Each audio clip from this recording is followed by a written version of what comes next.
Okay. Just a minute.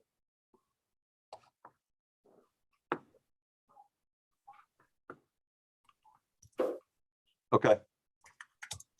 Okay. I'm not going to call a meeting to order while we wait for some more folks to dial in. It looks like we have, for members of the committee, Mr. Girardi. I think I see you there at the, you're very small. Mrs. McDonald is here, and me are the only three members. So it's not a quorum at this point, but let's give everyone a few more minutes. I don't know if the mayor is joining us. Sometimes he does, but he's a busy man. I don't see Councilman Palizzi or Mrs. McDermott or Mrs. Wilson or Mr. Nardi. Mr. Nardi's father passed away yesterday morning, so I don't necessarily expect him today. No, and we did send out an invite to all the members, so they are aware of the fact of meeting today. Yep, I received it. If Ann McDonald's on, that means she received it.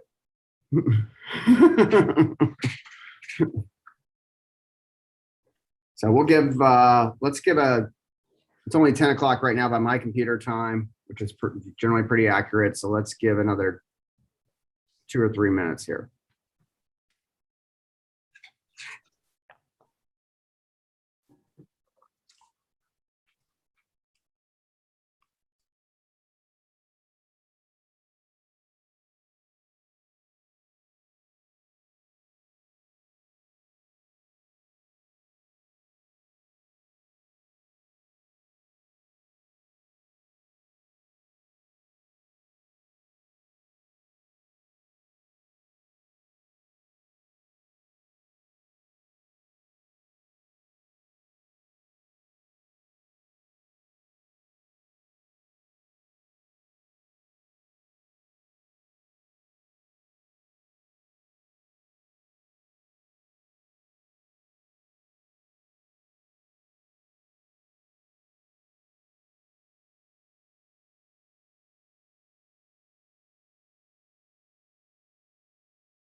Morning, Mayor. We're awaiting a quorum. I think we need, Joe, we need just one more, right? We need 4. So we need one more member to have a quorum. Councilman So- Palizzi, Mrs. McDermott, Mrs. Wilson, or Mr. Nardi. Yep, And again, Mr. Nardi, unlikely right. today. But he said he would actually try, which Mayor, just so you know, his father, Ralph Nardi, passed away yesterday. Ralph was a long time, I believe, chairman and certainly member of the water authority of the city water authority. Yeah. Former chairman and obviously chairman of Divine Providence when it merged with Williamsport Hospital, former Susquehanna Health. Really great guy. Yes, I think you knew him. Just not a lot, just Yeah. a little bit through Tony. I'd met him the past few years, but Yeah. I had heard, and yeah, I had known that he had obviously he's done a lot. So Mhm. yeah, but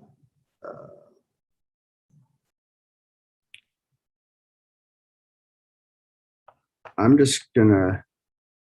I did want to ask Mayor if you would check in. I know that Mrs. McDermott has not. I think she's only at our organizational meeting was the last time I've seen her, and then we had our ride along that Mr. Girardi arranged, and that was really the last time we've seen her. I'm just wondering if either her schedule or there's some other reason that doesn't permit. I know she's on a couple boards with the city. I believe she's on zoning, if I'm not mistaken, but I'm just wondering if if your office might want to inquire as to her willingness and ability to continue serving, because I know we've had some interest from other citizens. We've had a gentleman actually attend meetings who's expressed an interest in being a full member if there was ever an opening. So if you don't, Sorry, go ahead. I didn't mean to cut you if you off. wouldn't mind asking your sports staff to inquire with her. We'll reach out, Pat. Oh, you will? Okay. All right. Yeah, we'll reach out and find out. I thought it was I have contacted her and left messages, and I can try her again today. okay. I didn't know. I thought because it was a mayoral appointee, it needed to be from his office, but that's fine. However, the administration wants to handle it. Fine with me. Yeah, I mean, obviously we welcome her. She's the only one who is kind of OG, and so it would be obviously nice to have her. If we need to move the meetings to accommodate her, then we can kind of rework that as well, I think. Yes. Not trying to chase her off, Robin. Oh, right. Yeah, but if she's not interested, I definitely like to fill it, particularly with, because we're going to get the land bank things moving, RDA, blighted property, obviously this board, and start to address, some of these vacant properties and all that we've discussed prior. So I think council seems to be strongly considering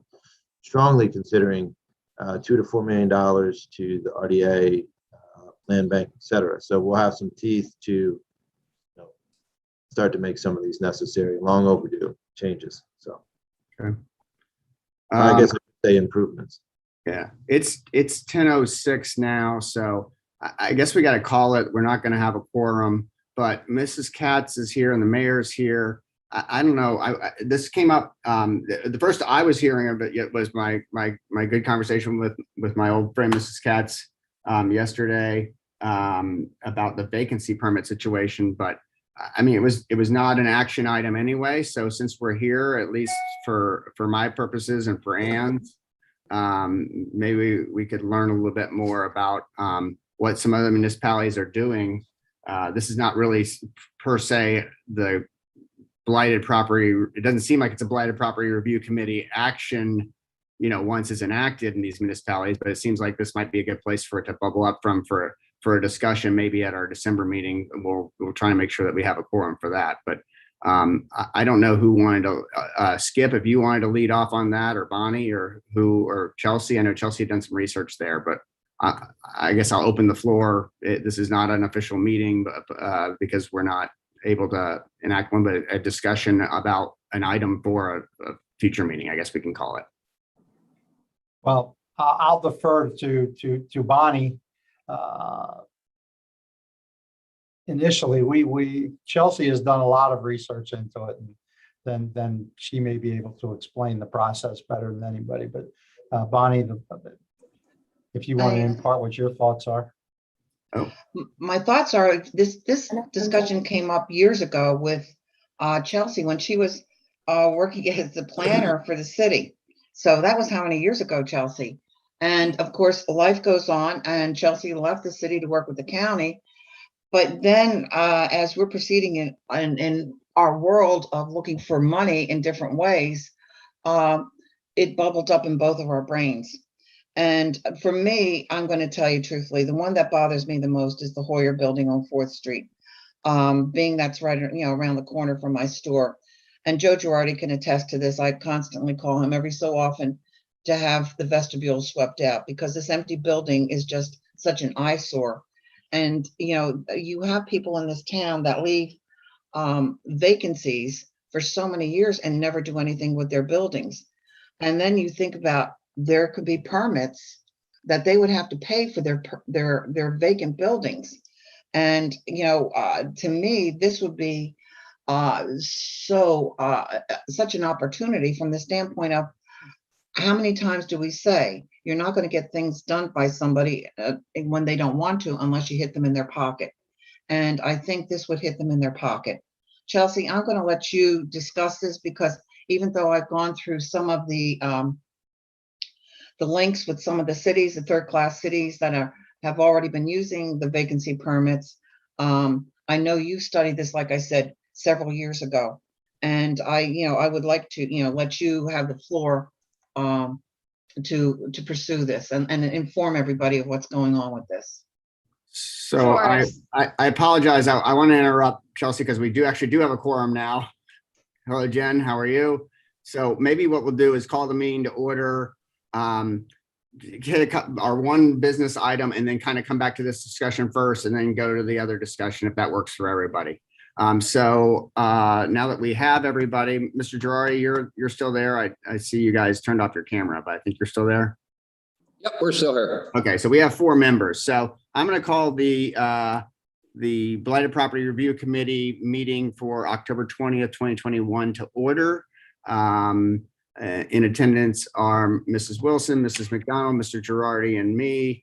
Absent are Councilman Palizzi, Mr. Nardi, and Mrs. McDermott. Also here are Councilwoman Katz, Mayor Slaughter, and Skip Mimi and Chelsea Blair, who will be talking with us as we already kind of has started an initial introductory discussion about the idea of a vacancy ordinance.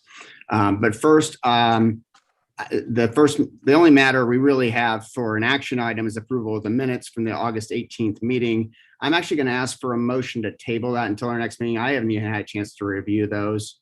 But could I get a motion? I'll make that motion. Okay, Mr. Girardi, and a second from Mrs. McDonald. All in favor? Aye. Any opposed?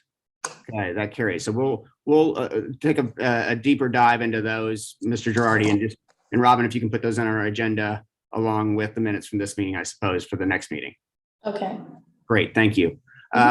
We'll skip the discussion on the 928 High Street for a moment, just because I know if Mrs. Katz and Chelsea want to drop off. We'll get back to this discussion about this idea of a vacancy ordinance. Again, Jen, just for your edification, I know you came in for most of it, but this is something that some other third-class cities are doing to kind of, and you heard Mrs. Katz talk about, if you're going to own a property and leave it vacant, then then you should take out a permit to do so, basically is what I'm understanding. And Chelsea, please tell us if there's more to it than that. I'm sure there is. Yeah, there 100% is. So what it is an ordinance that would need to be passed by the municipality. The way that it's involved is that within the first year, a lot of times the property is allowed to be vacant for the first year as they develop like a business plan or something and moving forward to make it more active. If it's still not active or in the process of development, then you can actually begin to do a permitting fee for it that they must register at the beginning of the next year to actually be classified as a vacant building or a vacant property. The way that then it is determined is that the second year, a lot of times, if they do have plans on development, they would need to work with the municipality to say, yes, we actually have a legitimate plan for development. Can we actually request a waiver on the first year of permitting?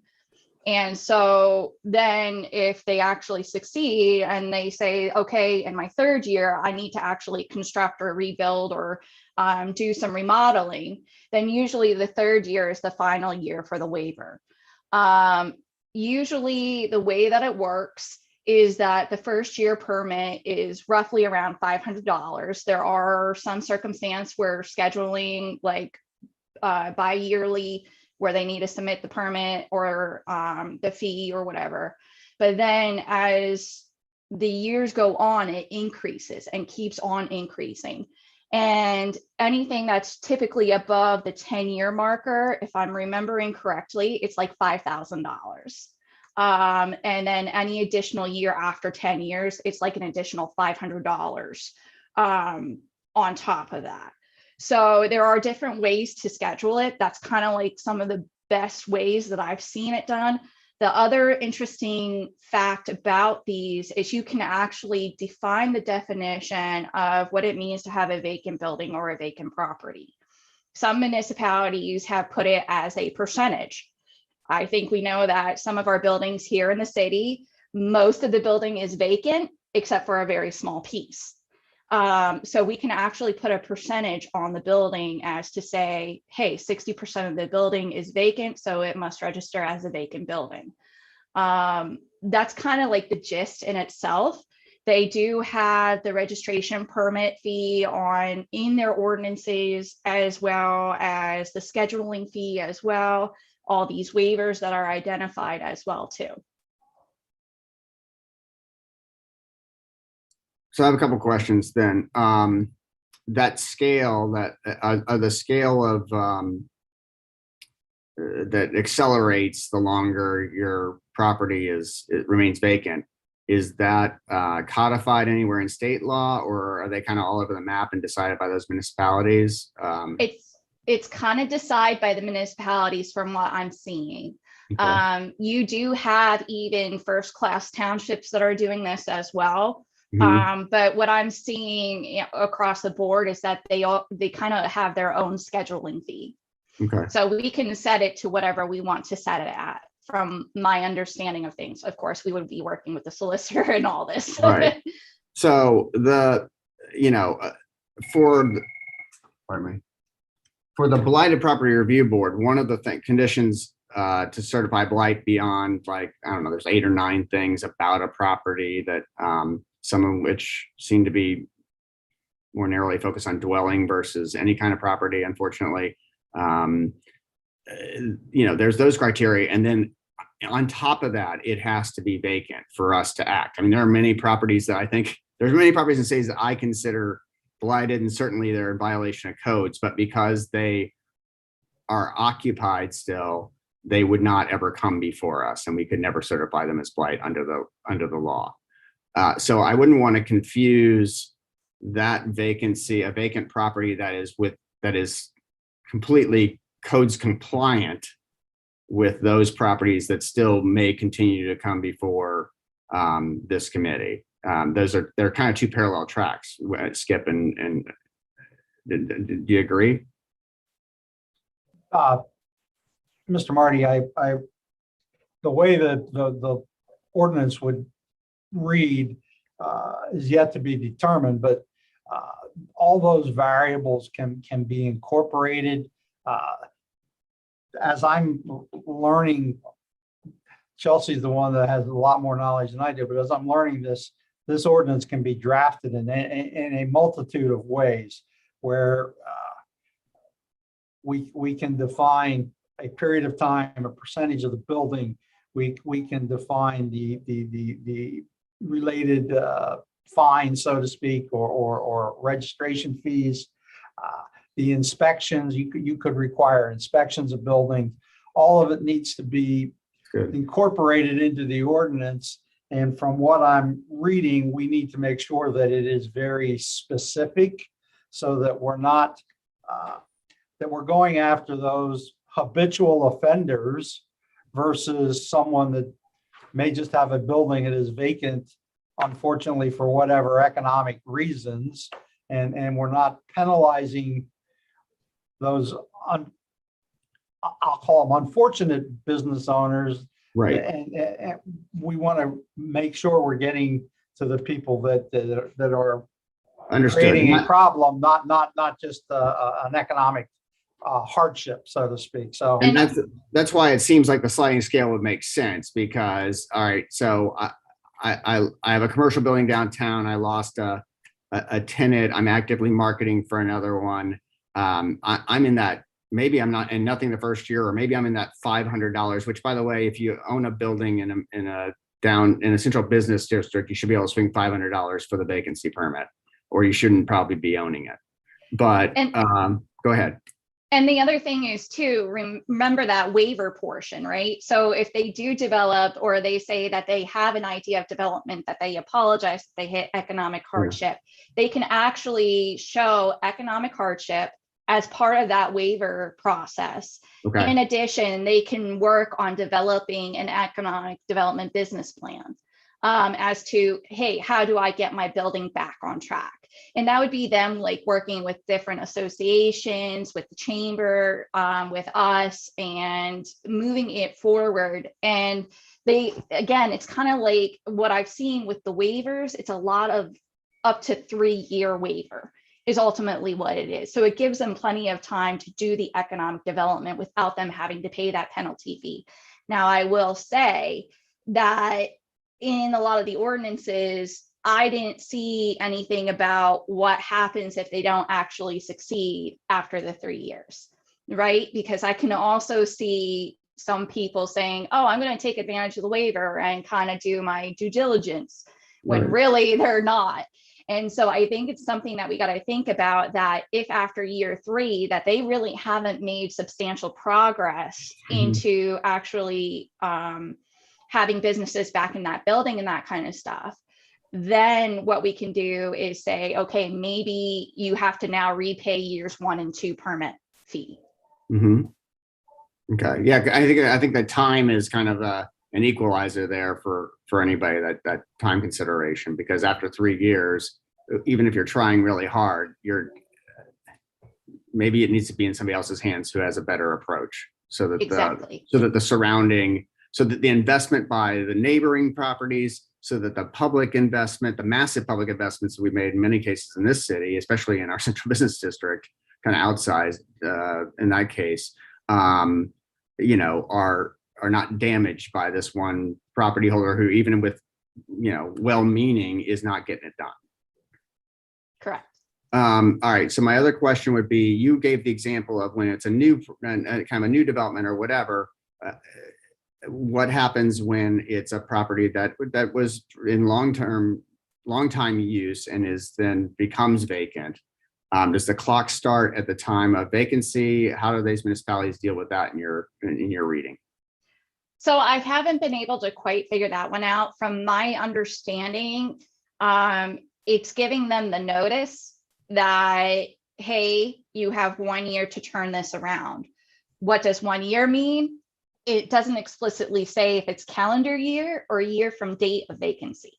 Okay. So that's something that I need to do a bit more research on and try to figure it out. My thinking is, for example, say that business happened in December, right? And then January is the beginning of the new calendar year. We still give them that first year then of vacancy more Right. than anything. That would make sense. Yeah, and I think it comes down to just giving them a notice and a letter and saying, hey, we understand that you have gone vacant or whatever, please still register with us. And if you need any assistance, here's how we can help you with the different resources that are at our tips to try to make things a bit better for you, whether it's the small business associations, whether it's the regional chambers or anything like that. Okay. All right. Anne, Jen? Could you just refresh my memory, how many years vacant technically defines blight in Pennsylvania? Joe, you have that handy? Not in Pennsylvania, in the city of Williamsport, it's 1 year. Right, so that's, I guess, what I don't, and I think, Pat, you kind of touched on this at the beginning. I don't know how this would work. Vacancy for purely vacancies, you can have a vacant property that is codes compliant. That's not enough for us to certify blight. It has to meet some other conditions, like it's a hazard, it's an attractive nuisance, it gathers trash, all those kind of things that we regularly saw, I believe, with all the properties, residential and commercial, that we've reviewed thus far, that there have been other conditions that officers may have seen. Certainly all of us can drive by and see those in the case of all the properties we've reviewed so far. So vacancy on its own is never enough to define blight, correct? According to the ordinance, it is. Basically, if a property has been vacant for 1 year and that is the only violation it has, it's a blighted property. What happens is, you originally had the ordinance was not a blighted review committee. It was originally a vacancy ordinance. And they changed it and modified it back about, I don't know how many years back, to make it a blighted property. So you have a combination of vacancy, you have a combination of blight, all in one ordinance. So yes, you can. Some of these, two of the properties that I'm sending that we have going to be sending notices out on the commercial is based on vacancy only. with I- one of them, being kind of minor. Well, I don't want to confuse that because I'm confident that there are other issues at play with every single one of those buildings besides purely vacancy. But okay, I'm confused then. I do know that there's something about occupancy in one of those enumerated sections that relates to, consideration of occupancy with the whether it's a attractive nuisance, which I guess that in that case it would be, but I thought it was, you had to have one of those conditions and vacancy for a year. But I'm glad to hear the other. It's just, I misspoke then, Jen. Thank you for clarifying. Well, I didn't clarify. I just wanted to know the answer only because I think that this is a very interesting idea. I think that this certainly has merit, but I wouldn't want to use something. I think we have to look closely at the language, and maybe we change the language for what defines blight in the city of Williamsport. If we're going to say it's not, if it currently is 1 year, then it's, maybe we have this process that you can go through, and at the end, if after 3 years, then vacancy alone is blight. I don't know. Yeah. And actually, Jen, that was something that just popped in my head as you were talking. I would almost agree with that, because then at the 3-year marker, if it's still vacant and that kind of stuff, then other mechanisms could maybe eventually kick in that we've talked about with the RDA and potential land bank, where then that kind of avenue could take place if necessary. I'd also like to see, if we're going to amend the ordinance at the same time, a look at the word dwelling to change that to building or structure, because that seems to go back to our old I don't think that got caught in the update to the ordinance that added commercial and industrial. It still has one of the criteria specifically speaks to dwelling and that are dilapidated, and really that should be any structure, since we're reviewing structures across the board. A building is a building is a building. That's a side note, sorry. And that was one of the reasons why when we started to discuss the vacant building registry, was the fact of utilizing the Blighted Properties Committee to help us work on the ordinance and with your expertise and how do we incorporate the vacant properties ordinance with the blighted properties ordinance, and coming up with the correct ordinances and language so that we're working hand in hand versus somewhat being opposed to each other, and so that we present a unified picture going forward so that everybody in the city knows the rules, so to speak, and that they can play by the rules. Right now, it could be a hodgepodge, and that's some of the things that I'm reading on these different ordinances. We need to be very focused and very specific, and that's why I was hoping that we could utilize the services of the Blighted Property Review Board to help us craft the appropriate language for a resolution to take to City Council, and also recognizing some of the limitations we have relevant to staff issues and those kinds of things, so that we make sure that once we pass something that is enforceable and that it makes sense for the city of Williamsport. Well, I would much rather see us change the definition in the ordinance for the city of, particularly related to vacancy alone. Because we have lots of buildings who then have been vacant alone with no other issues, and we haven't done anything with. So I would rather see us have a definition and then this additional avenue to kind of work through those first couple years, and then maybe vacancy alone we define as blight in a subsequent year. And we have, via the rescue plan money now, some teeth to hold these property owners accountable, whether it's the potential land bank or the RDA, whatever the case might be. We'll have some dollars, whether we have to pay fair market value or if they're tax delinquent. We can acquire these properties now if the homeowners or the property owners don't fix them up. So, it won't be, basically for a while, it was just empty threats, so to speak. we didn't have the resources to really acquire them if they didn't do anything. But now we do. So I think this is perfect timing for everything aligns up, and we can, hopefully get all these properties improved. And if not, then the city can acquire some of them. Any other question about before we get to the next steps, any other questions about like what these other cities are doing and the way Chelsea's presented it? So I guess for next steps, and I understand what you're asking us to do, I am not, however, going to ask any volunteer member of this board to play amateur lawyer and draft legislation. I've done enough of that this last month.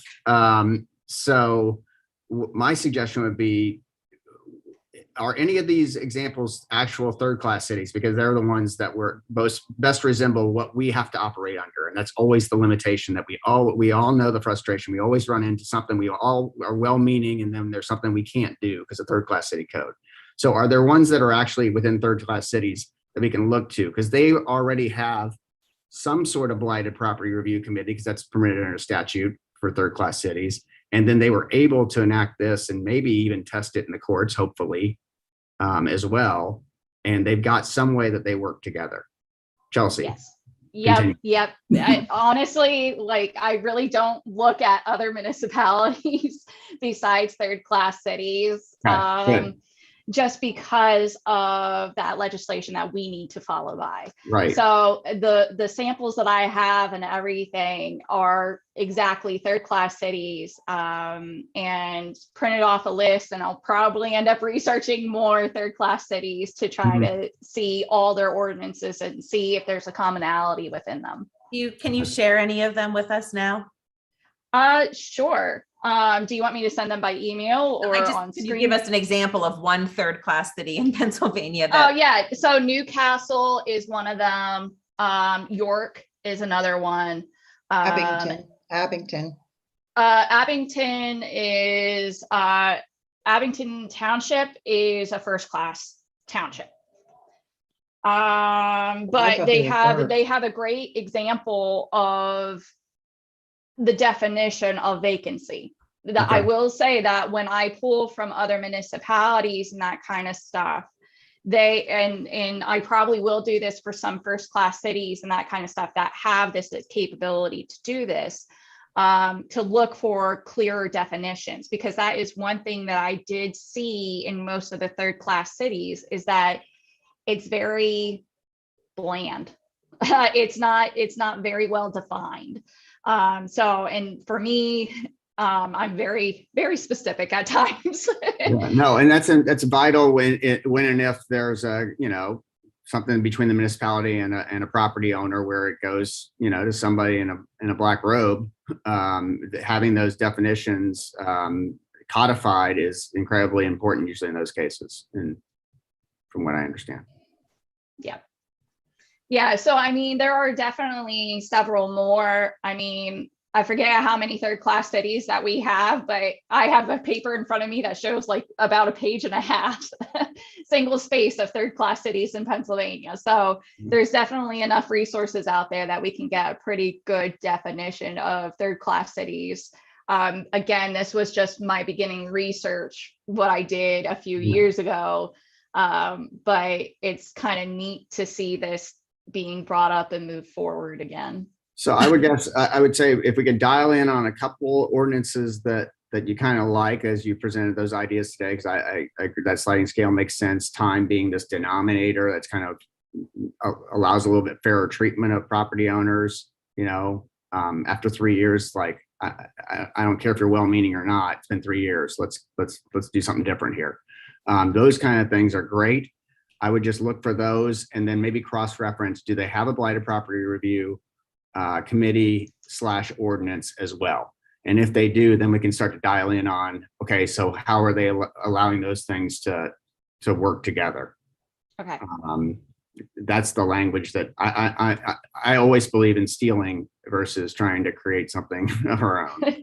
I guess I would, and the other reason I asked, I'd just be curious, because if we can identify some of those communities, I could look at sort of some of my colleagues across the state at different community foundations who do some work around economic development. I would have to believe if there's any activity happening, there's a good chance that maybe a community foundation has been asked for support and funding. Yeah, and I think the interesting thing is a lot of the ones that I had looked at, it seems as though they did work with RDAs, they worked with blighted properties committees or a blighted ordinance or something like that, where it was a tool, not necessarily, or a tool to prevent blight. It was an interesting kind of paradox from the brief levels that I've saw. So to get more into that, yeah, I think that'll be very cool. And Jennifer, I will be more than happy to share what I find with you so that you can reach out to your colleagues. Mr. Girardi, as a member of the committee, I mean, you support this idea as well?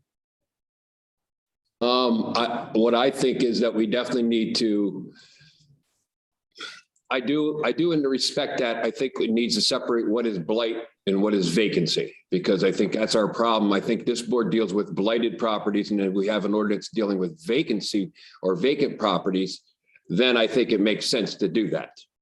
My opinion is it's hard pressed for me to tell somebody I'm going to take their property from them if the only thing they aren't doing is occupying it. That's my gut feeling. And Right. I think this vacancy will help that, in my opinion. That's my take on it. Yeah. My previous understanding was that the properties we've been examining are blighted because of conditions at the property that don't demonstrate keeping it up to code in some way, or are some hazard, or are damaging the neighboring property values, or it's, you know, mold, mildew, vermin, trash, all those kind of things that I think are enumerated there, fire hazard, all those things that go along with something not being occupied for a long time, but it's not purely the vacancy that was the driver. My understanding from Austin originally was you find that your folks find that and it's repeated. And then on top of the fact, it's also vacant, that for 1 year or more, that's what drives the ability for us to certify blight and send it to the redevelopment authority. That's the understanding I've kind of been working under. So if I'm actually, and I'm completely, I may well be wrong, but if I'm correct, then I don't think that this proposed idea of Mrs. Katz it conflicts with this at all. I think they actually fit hand in glove. Anne, do you have anything on this? You're muted. Sorry. No, I mean, I think we're going in the right direction here. I think that, you know, if we can definitely make sure that, you know, the vacancy and our blight, we're all together with that. I mean, I think we pursue it. It sounds good. I just was sort of going through some of the code stuff as we were talking, and I just think that we need to pursue this for sure. Mayor, Councilwoman Katz, I think you hear from 4 members of the committee that they'd like to see this, like to pursue and work together with your administration, Mayor, and with Councilwoman on looking at an ordinance that helps clarify our existing role further and better modernizes that. We've taken a great step with some of that, but I don't think we're done. And then secondarily, or maybe primarily, makes use of this tool that other municipalities like us are successfully using. And if those things can work together and not work against each other, then I think, it sounds like we're on board. I don't want to speak for the other 3 who aren't here, but I do know them, and they're common sense people, and this all makes sense. What else do you need from us at this point, Mayor or Councilwoman Katz? I think I would like to sit down with Chelsea and Joe Girardi and to start going over the ordinances, see where we'll pull from other areas. Unlike you, Pat, why reinvent the wheel when there's information out there? It'll take less time. It'll also give us information that we don't have to continuously dig for. We're going to do our own digging, don't get me wrong, but it's still, they've done some research. And Chelsea is a digger. I've known her for too many years. And I think we can come up with this and then sit down with the solicitor and then present it to the committee here. I would Mayor, agree how do with you that. feel? Yep, I would agree with that. Get the draft ordinance constructed and then, reviewed by the solicitor, presented to this board for review, and then ultimately, obviously, to council for a first reading and get it, passed through sooner rather than later. So, yep, I would agree with that. Now, when we create the vacancy ordinance, which Skip and Chelsea are going to be involved in, I'm also assuming that we're going to probably bring the blighted ordinance back through with some modifications to that based off of the vacancy ordinance. I mean, they're going to work hand in hand. We don't want to duplicate what we have in one ordinance and then we have two different. So I'm assuming we're going to probably bring two ordinances together, an existing one and a new one. The existing one will be revised and then the new one will be what the new one is, if I'm correct in what I'm hearing. Yeah, I think that makes sense, Joe. I think some minor amendments to the existing and the addition of a new ordinance. Right. I think that keeps everything clean. So that process makes sense then, Bonnie and Mayor. Yes, it does. And I think it's gonna help the codes department tremendously, and bringing it back to the Blighted Properties Committee also. I think it's absolutely. I think it's proactive because maybe you catch a vacant property while it's still in good shape otherwise, but you help that owner work through their issues to get it reoccupied or get it to change hands to someone else who can do that before it falls into enough disrepair that it starts to meet all those other criteria I was mentioning, which is the case that's occurred obviously with residential properties for years and also with commercial properties for years, although we've just finally been able to get to those. All right, so next steps, I guess, would be for Robin, just, stand by for, hopefully we'll be able to add that as an agenda item for the next meeting, but if not, for the following meeting. But I'd like to hopefully get that done this winter for sure. Okay. Yeah. And if I'm correct, Chelsea, just one question for you. I have a building, doesn't matter where located, it's a 3-story building, there's 20,000 square feet each floor. And I'm renting out my first floor to John Doe. But my second and third floors are not rented out. They're vacant. Right. Does that get on this list? So we're doing partial vacancies also in a structure.